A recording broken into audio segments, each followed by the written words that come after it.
Hello everyone, welcome back to my channel. आज की video का टॉपिक है मॉनेटरी पॉलिसी।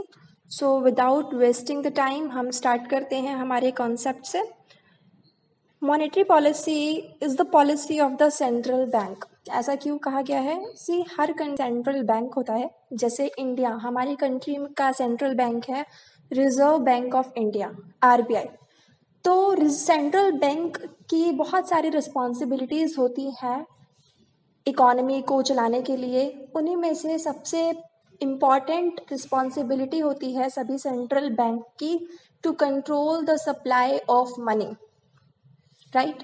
तो मॉनेटरी पॉलिसी एक ऐसी पॉलिसी है जिसे हर कंट्री का सेंट्रल बैंक यूज़ करता है ताकि वो अपनी इकोनॉमी में, कंट्री में जितनी भी मनी की सप्लाई हो रही है उसको रेगुलेट कर सके, उसको कंट्रोल कर सके ना। क्योंकि कहते हैं कि हर चीज़, किसी भी चीज़ की जो एक्सेस है वो भी नुकसानदेह होती है, और अगर उसकी शॉर्टेज है तो वो भी सही नहीं है। तो कोई भी चीज़ हो, अगर वो आपके पास ज़रूरत से ज़्यादा है तो भी गलत है, अगर ज़रूरत से कम है तो भी आपका काम नहीं चलेगा। उसी तरह से मनी का कॉन्सेप्ट आता है। अगर हमारी इकोनॉमी में मनी की सप्लाई बहुत बढ़ जाती है, रिक्वायरमेंट से ज़्यादा हो जाती है, तो वो हमारी इकोनॉमी में बहुत सारे हार्मफुल इफ़ेक्ट्स क्रिएट करती है। सेम अगर हमारी इकोनॉमी में मनी की शॉर्टेज हो जाती है तो उससे भी बहुत सारे नेगेटिव रिजल्ट्स देखने को हमें मिलते हैं। तो रिजर्व बैंक ऑफ इंडिया की ये एक बहुत ही बड़ी रिस्पॉन्सिबिलिटी है कि वो किस तरीके से इकोनॉमी में स्टेबिलिटी लेके आए, जिससे कि मनी की जो वॉल्यूम है, जो सप्लाई ऑफ मनी है, उसको एक राइट लेवल तक मेंटेन किया जा सके और हमारी इकोनॉमी सस्टेनेबल तरीके से ग्रो करे। तो यही कुछ कॉन्सेप्ट्स हैं, हमारे ज़रूरी बातें जो कि आप इस पॉलिसी में समझेंगे आज। इंट्रोडक्शन से स्टार्ट करते हैं। Monetary policy is a set of tools used by a nation's central bank to control the overall money supply and promote economic growth.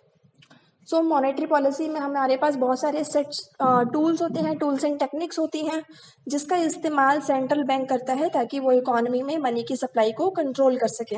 अब ये टूल्स एंड टेक्निक्स कौन कौन सी अवेलेबल है रिजर्व बैंक ऑफ इंडिया के पास, ये सारी चीज़ें धीरे धीरे आपको वीडियो में क्लियर होती चली जाएंगी। सो अभी के लिए हमने जो समझा वो ये है कि मॉनेटरी पॉलिसी एक ऐसी स्ट्रेटेजी है जो कि central bank of a nation use करता है। पर्पस क्या है यूज करने का? To control the supply of money. कैसे कंट्रोल करेगा मनी की सप्लाई को? By using the various tools and techniques given by the monetary policy. ठीक है। Monetary policy strategies include revising interest rates and changing bank reserve requirements. तो ये दो कुछ ज़रूरी चीज़ें हैं जो कि मॉनेटरी पॉलिसी में सबसे ज़्यादा यूज़ की जाती हैं। Means reserve bank of India different types के इंटरेस्ट रेट्स को चेंज करके मनी की सप्लाई को इंक्रीज एंड डिक्रीज कर सकता है। अकॉर्डिंगली कुछ रिजर्व्स होते हैं जिसका कॉन्सेप्ट आपको वीडियो में एक्सप्लेन किया जाएगा। उन रिजर्व्स के वॉल्यूम को भी, रिजर्व्स के लेवल को भी इंक्रीज या डिक्रीज करके reserve bank of India money की सप्लाई को इंक्रीज या डिक्रीज कर सकता है। आगे आता है objectives of monetary policy. Monetary policy के ऑब्जेक्टिव्स होते हैं मनी की सप्लाई को कंट्रोल करना। इसीलिए तो reserve bank of India monetary policy use कर रहा है। पर्पस क्या है मॉनेटरी पॉलिसी यूज करने का? ताकि वो इकोनॉमी में मनी की सप्लाई को कंट्रोल कर सके, ना ही जरूरत से ज्यादा इंक्रीमेंट हो और ना ही जरूरत से ज्यादा मनी की सप्लाई डिक्रीज हो। एक स्टेबल लेवल मनी का मार्केट में रहे, जो लोगों के हाथ में कैश है, लिक्विडिटी है, उसका एक राइट लेवल होना बहुत ज़रूरी है। सेकेंड ऑब्जेक्टिव आता है एक्सचेंज रेट स्टेबिलिटी। ताकि आप देखते होंगे जैसे रुपये की वैल्यू है in comparison of dollars, euros, different amount पे वेरी होती रहती है, बदलती रहती है। तो एक राइट लेवल एक्सचेंज रेट्स का मेंटेन करने में भी मॉनेटरी पॉलिसी बहुत इंपॉर्टेंट है एंड यूजफुल है। Price stability, goods and services के प्राइजेस को स्टेबल करने के लिए भी मॉनेटरी पॉलिसी यूज की जाती है। प्राइस स्टेबिलिटी में हम एक एग्जांपल ले सकते हैं अनियन का। ठीक है, मान के चलिए कि अनियन, लोगों के पास बहुत सारी मनी की सप्लाई है। शुरुआत हमारी कहाँ से हो रही है? मनी की सप्लाई से, क्योंकि उसे तो हमें कंट्रोल करना है। तो आप अज्यूम करो कि लोगों के पास बहुत सारा कैश अवेलेबल है, सबके पास बहुत अच्छी इनकम है, तो अब इससे क्या होगा, वो डिमांड बढ़ाएंगे, वो मार्केट में जाके शॉपिंग करेंगे, सामान खरीदेंगे, राइट, और चीज़ों यानी कि उनकी जो डिमांड है वो बढ़ती चली जाएगी चीज़ों के लिए। डिमांड लोग बढ़ा रहे हैं क्योंकि उनके पास अच्छी खासी मनी अवेलेबल है, लेकिन मार्केट में जो कमोडिटीज़ हैं, जो प्रोडक्शन है, उसकी तो एक लिमिटेशन होती है। आप एकदम से प्रोडक्शन को बहुत सारा बढ़ा नहीं सकते हो, राइट। तो एक लेवल ऐसा ज़रूर आएगा जहाँ पर शॉपकीपर जितना सामान बेच सकता है उतना ही बेचेगा, क्योंकि उसके बाद उसके पास कमोडिटी अवेलेबल नहीं रहेंगी, ठीक है। तो जैसे होता है ना कि हम बहुत सारे प्याज की डिमांड कर रहे हैं क्योंकि हमारे पास पैसा है अच्छा खासा, तो दुकानदार भी उसके रेट्स बढ़ाता चला जाएगा, क्योंकि चीज़ कम है, खरीदार बहुत है, तो चीज़ आपको महंगी मिलेगी।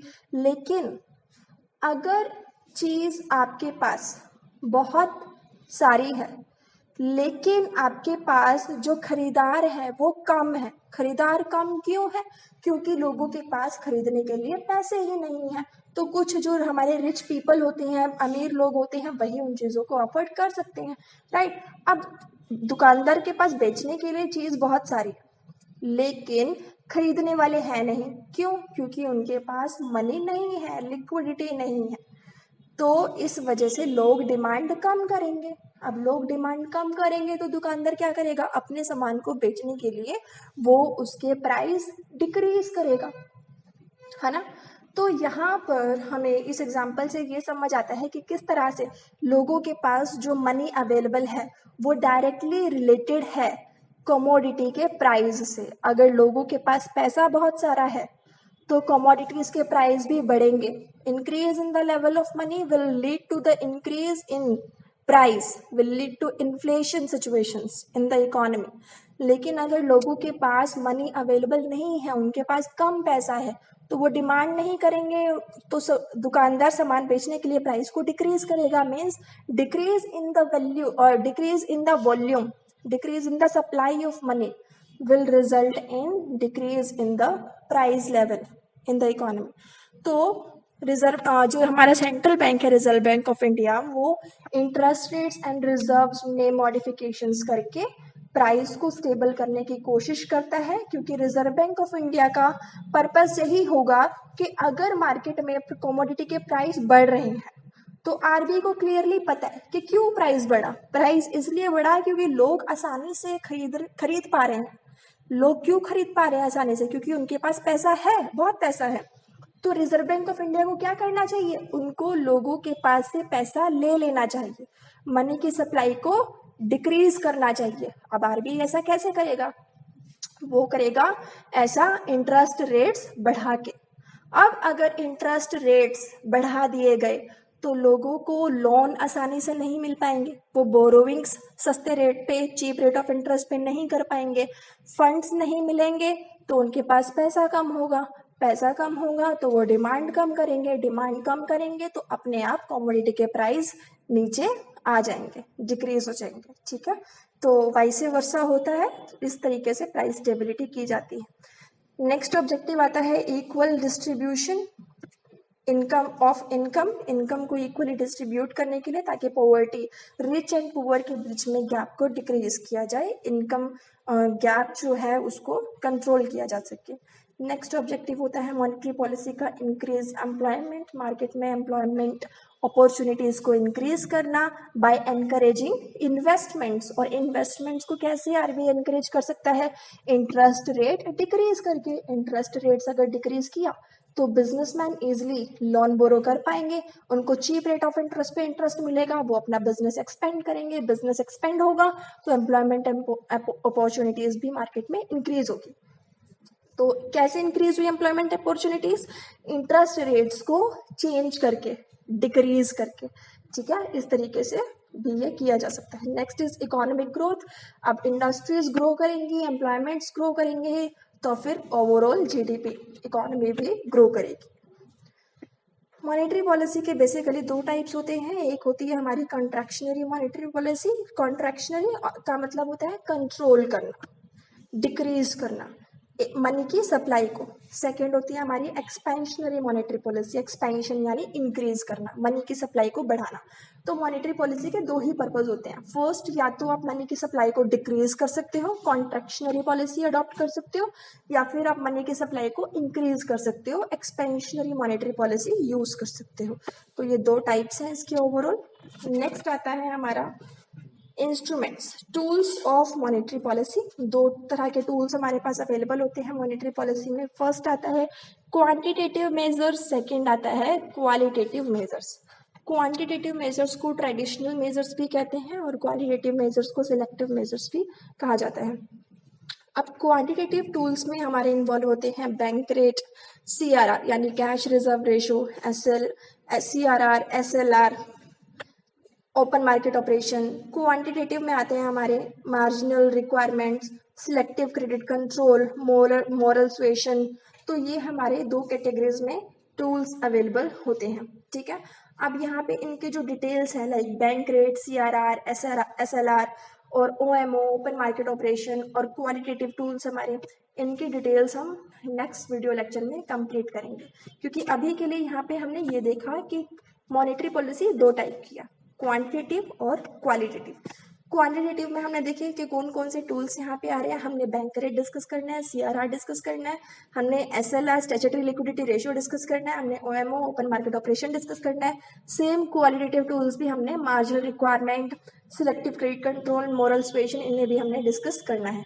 तो ये वाला पार्ट हमारा नेक्स्ट वीडियो लेक्चर पार्ट 2 में आपको कवर मिलेगा।